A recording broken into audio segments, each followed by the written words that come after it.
अभी पहला टॉपिक हमने पढ़ाया आपको पहला लेक्चर हमने अभी जो आपको समझाया कि जानकारी के स्रोत और एक ये भी बिंदु आता है कि मौर्य वंश की स्थापना किसने की, है ना।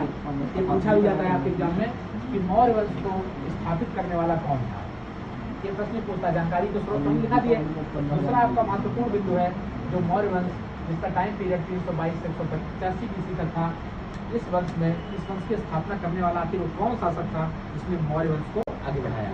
मौर्य वंश की स्थापना किसने की, जैसे हमने समझ रहा है कि हर्यक ने, बेहदत और क्या थे बिंदुसार और उदयीन और जो भी थे, और नागवंश में शिशुनाग ने किया और नंद वंश में महापद्मनंद ने किया। उसी प्रकार से मौर्य वंश का भी कोई संस्थापक है ना। तो इसी तरीके से सभी वंश के एक अपने संस्थापक होते हैं। तो पूछे मौर्य वंश का संस्थापक कौन था, चंद्रगुप्त मौर्य।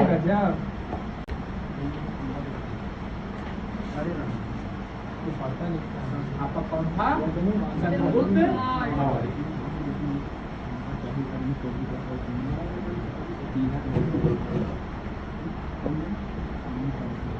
ये आपको याद होना चाहिए।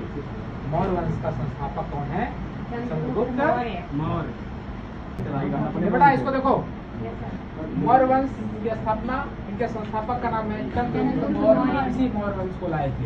इनके बाद होने वाले इनके खानदान में इनके वंशज के जितने भी लोग आए हैं सब मौर्य वंश के लोग कहलाए थे। ठीक है, तो चंद्रगुप्त मौर्य पहले शासक थे जिन्होंने मौर्य लाए। मौर्य वंश की स्थापना इन्होंने की थी किस क्षेत्र में, मगध क्षेत्र में। और विस्तार हमने आपको पढ़ाया कि बंगाल से लेकर के अफगानिस्तान तक और जम्मू कश्मीर से लेकर कर्नाटक तक पूरा मौर्य वंश का विस्तार था। ठीक है, वो संस्थापक थे चंद्रगुप्त मौर्य। अब इनका शासन काल कब से कब तक रहा है तो पूछता है ना। चंद्रगुप्त का शासन काल को पूछता है, ये कब से कब तक इन्होंने मगध में शासन किया है। मगध में ये शासक कब से कब तक रहे हैं तो लिख लीजिए, पूछ देता है आपसे कभी कभी। क्या लिखे, 322 BC से 298 BC तक। याद है सर, BC मतलब सर ये नहीं था, क्राइस्ट है। ईसा मसीह के, ईसा का नाम है ईसा पूर्व, यानी ईसा मसीह के जन्म के पहले, और एडी ईसा मसीह के जन्म के बाद। उस नाम से स्पष्ट है ईसा पूर्व, यानी ईसा भाई के जन्म के पहले। बहुत लोग इसमें भी कंफ्यूज होते हैं, 322 से 298 में कैसे पीछे की ओर जाता है ना। हाँ, इससे बहुत लोग कंफ्यूज हो जाते हैं। ठीक है, लेकिन सर ये पीछे आएगा फिर आगे जाएगा। अब चंद्रगुप्त मौर्य के विषय में जानकारी आपको पढ़नी है बढ़िया से।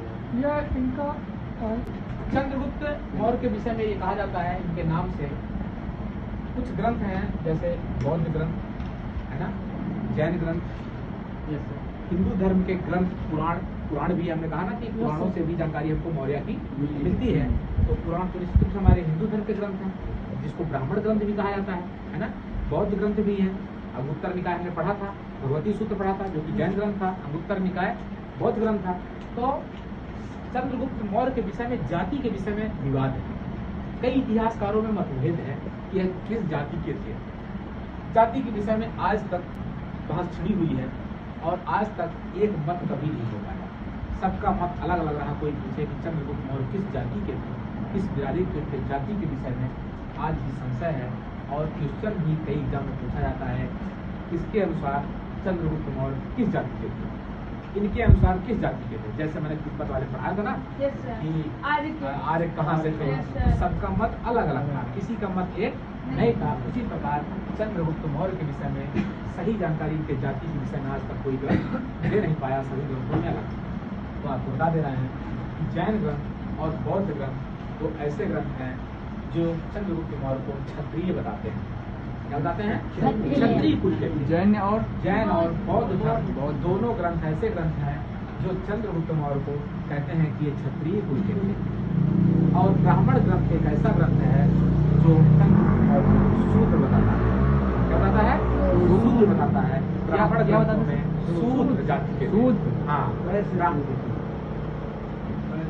दो ही जाति पर इनका संशय है और किसी जाति पर नहीं। दो ही जाति पर मतभेद है कि ये शूद्र थे कि क्षत्रिय थे। तो ब्राह्मण और जैन ग्रंथ चंद्रगुप्त मौर्य को क्षत्रिय बताते हैं, जबकि ब्राह्मण और जैन ग्रंथ चंद्रगुप्त मौर्य को क्षत्रिय कुल का बताते हैं, जबकि ब्राह्मण ग्रंथ जो है वो इनको शूद्र जाति का बताता है। तो यहाँ लिख लीजिएगा, बौद्ध और जैन ग्रंथ के अनुसार ये क्या थे? क्षत्रिय थे। बौद्ध और जैन ग्रंथ के अनुसार ये क्षत्रिय थे।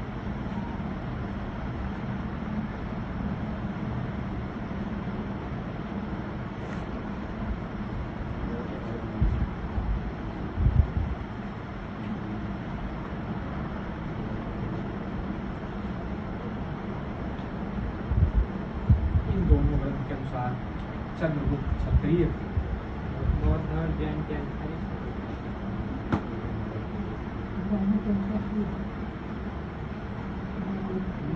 ये भी लिखे सर, ब्राह्मण के हाँ लिखवाएंगे, हाँ लिखना भी तो लिखाएंगे। बौद्ध ग्रंथ, जैन ग्रंथ एरो बना लो, चंद्रगुप्त क्षत्रिय थे। इससे आपको पढ़ने में आसानी होगी, है ना। दो ग्रंथों के अनुसार ये क्षत्रिय कहलाए, लेकिन ब्राह्मण ग्रंथों के अनुसार उनको शूद्र कहा गया कि ये शूद्र कुल के थे। कितने महान थे बताइए? कौन सा? किसी जाति का प्रश्न नहीं, जिन्होंने इनको शूद्र कह दिया। लेकिन ब्राह्मण ग्रंथ में ब्राह्मणों के अनुसार, ब्राह्मण ग्रंथ मतलब पुराणों के अनुसार, ब्राह्मणों के अनुसार, ब्राह्मण ग्रंथ के अनुसार लिखने से पूरा मान जाएगा। हाँ ये तो हो गया। मौर्य थे कौन? अब पढ़ा तो रहे हैं कि मौर्य कौन थे। नहीं, वो तो वो बता रहे हैं ना, क्या? अनुसार है। ऐसा ये माना जाता है कि किदंती है, एक कहानी मानी जाती है। इनके कुल के सारे लोग मोर का व्यापार करते थे, इसीलिए इनको मौर्य कहा गया। लेकिन ये किदंती है, किदंती मतलब सुनी सुनाई बात है, लेकिन जो लिखी हुई बात है ये है। अगर कहीं लिखा हुआ मिला है तो इन ग्रंथों में ये लिखा है। लेकिन जो मैं बताया कि शायद मौर्य कुल के लोग सभी लोग मोरों का व्यापार करते थे, इसीलिए इनको किदंती के अनुसार मौर्य कहा गया, मोरों के व्यापार की वजह से। और अर्थशास्त्र में सारी व्याख्या की गई है। ये माध्यम है कि मौर्य की जानकारी दिया जाए। और चाणक्य जी ने दिया, दरबार में रहते ही थे। ठीक। दूसरा स्रोत साहित्य में हमको इसकी जानकारी पुराणों से भी मिलती है। किससे मिलती है? पुराणों से भी। पुराणों में भी मौर्य पूछता है मौर्य वंश का वर्णन किस किस में है, नाम देगा। अर्थशास्त्र पुराणों में भी इसकी व्याख्या की गई, वहां से भी कुछ जानकारी मिली। दोनों ऑप्शन आते हैं। नहीं, ये सब एक तो गलत रहेगा, 3 सही रहेगा, 1 गलत रहेगा हमेशा। ठीक है। दूसरा है कि पुराणों से भी हमको इसकी जानकारी मिल जाती है। तीसरा इंडिका, यही सही नाम है। इंडिका ये को पूछता है, आया था इंडिका। ठीक है। यहाँ ब्रैकेट में लिख लो मैगस्थनीज। मैं वो चीज कुछ नहीं पढ़ाता जो आपको ना पूछा जाता है, सारी वो चीज पढ़ा रहा हूँ जो आपको पूछा जाता है। ठीक है। ये इंडिका भी एक ऐसी रचना है जो मौर्य वंश के बारे में आपको बहुत अच्छी जानकारी देता है, जिसको किसने लिखा था? मैगस्थनीज। इसके विषय में एक और जानकारी मैं आपको दे दे रहा हूँ। जनरली टीचर नहीं पढ़ाते या नहीं बताते या छोड़ देते हैं, उनको जानकारी रहती तब भी छोड़ देते हैं। इंडिका अपने मूल रूप में नहीं मिली थी। इंडिका अपने मूल रूप में नहीं मिली थी, कि कई जगह से कंटेंट इकट्ठा करके इंडिका लिखी गई थी। ठीक है। लेकिन अब चूंकि है सोर्स में तो इसको हमको पढ़ाना पड़ता है। इंडिका, पुराण और अर्थशास्त्र, ये तीनों स्रोत हैं जो मौर्य वंश की जानकारी देते हैं। अर्थशास्त्र को लिखने वाले अर्थशास्त्र चाणक्य की पुस्तक का नाम है पुराणों की जानकारी, और इंडिका मैगस्थनीज द्वारा लिखी गई। ये एग्जाम में आपके ये भी खूब आता है और ये भी खूब आता है। इंडिका ये भी आता है, ध्यान रखना। जब ये नहीं पूछेगा तो यही पूछ लेगा, तो ध्यान रखना। इंडिका जो है मैगस्थनीज द्वारा लिखी गई। मैगस्थनीज कहाँ के? कभी ये तो पूछा नहीं आप लोग, इसलिए कहाँ के थे? मैगस्थनीज यूनान के थे। सेल्यूकस का राजदूत दरबार में उसके रहता था, तो मैगस्थनीज, ठीक है, यूनानी था, है ना, राजदूत बन के आया हुआ था। फिर यहाँ भारत के विषय में काफी कुछ जानकारी मिली है। भारत की स्थिति, यहाँ की व्यवस्था, जाति, सब चीज़ों के बारे में फिर मैगस्थनीज सामने बड़ी अच्छी जानकारी दी अपने अनुसार। उनका भी भारत के लिए काफी कुछ भारत में उन्होंने लिखा भी है ना। लेकिन उनकी पुस्तक का नाम इंडिका है, जो कि मौर्य वंश की जानकारी देता है। एक और है, जगह नहीं है इसमें, क्या करें बोल दें। मुद्रा राक्षस, विशाखा दत्त की मुद्रा राक्षस, ये भी पूछता है। मुद्रा राक्षस पुस्तक का नाम है, साहित्यिक स्रोत का नाम है मुद्रा राक्षस, जिसको विशाखा दत्त ने लिखा है। उसमें भी मौर्य वंश की आपको अच्छी जानकारी मिल जाती है ना। ये स्रोत मुद्रा राक्षस साहित्य का नाम, उसके ब्रैकेट में लिख लेना। उसके लेखक का नाम है विशाखा दत्त। तो हमने 4 स्रोत आपको साहित्यिक बताए हैं जो मौर्य वंश की आपको विधिवत जानकारी देते हैं। पहला साहित्यिक स्रोत है प्रसाद, जिसके रचनाकार हैं चाणक्य। दूसरा स्रोत है आपके सामने पुराण। तीसरा स्रोत है आपके सामने टीका, जिसको मैगनीज ने लिखा। और चौथा स्रोत आपके पास में बताया मुद्रा राक्षस, जिसके लेखक हैं विशाखा।